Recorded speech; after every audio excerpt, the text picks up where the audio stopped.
There are a lot of films that criticize the American dream. There's There Will Be Blood, a 2007 film about a ruthless silver miner in oil-rich California.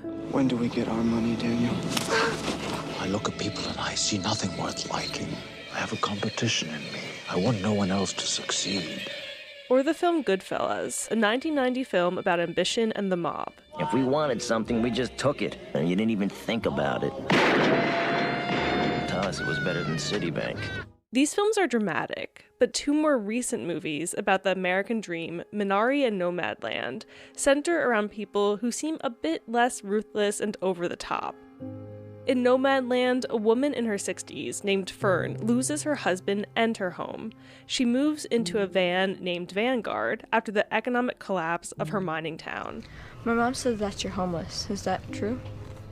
No, I'm not homeless. I'm just houseless. Not the same thing, right? No. Fern wanders the American West looking for seasonal work and finds a community of other van dwellers. Most of us in this lifestyle use a 5-gallon bucket. Most of us are in vans or something larger. I'm in a Prius, so I use a 2-gallon bucket. If you have bad knees, you could use a 7-gallon bucket. In the end, Fern looks out at the mountains and wilderness before her. Minari is a film about a Korean-American family who moves to a farm in rural Arkansas. 여기 대체 어디야? When the film begins, the Yi family arrives at a trailer in the middle of the field.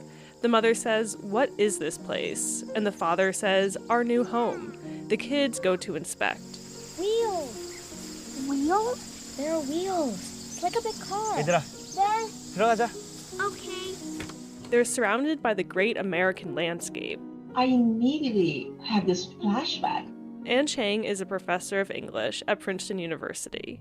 As a preteen in the 70s, she moved from Taipei to the rural American South. She remembers seeing land that stretched for miles. It was this moment of tremendous freedom, but also of feeling tremendously lost. And it's that combination of liberty and also being, out of place that I thought the movie captured so well. The film shows a lot of struggle, and spoiler alert, it ends with a fire. Chang says it was almost a necessary outcome after so much tension, the tension of trying to make it in America. The American dream, she says, is circular. It's about constantly restarting and never arriving, and it's poignant for Asian Americans. Because Asian Americans have been thought of as perpetual foreigners, and it seems like they're always arriving still, no matter how many generations that they have been here. There are no big speeches or dramatic revelations. The ending feels quiet.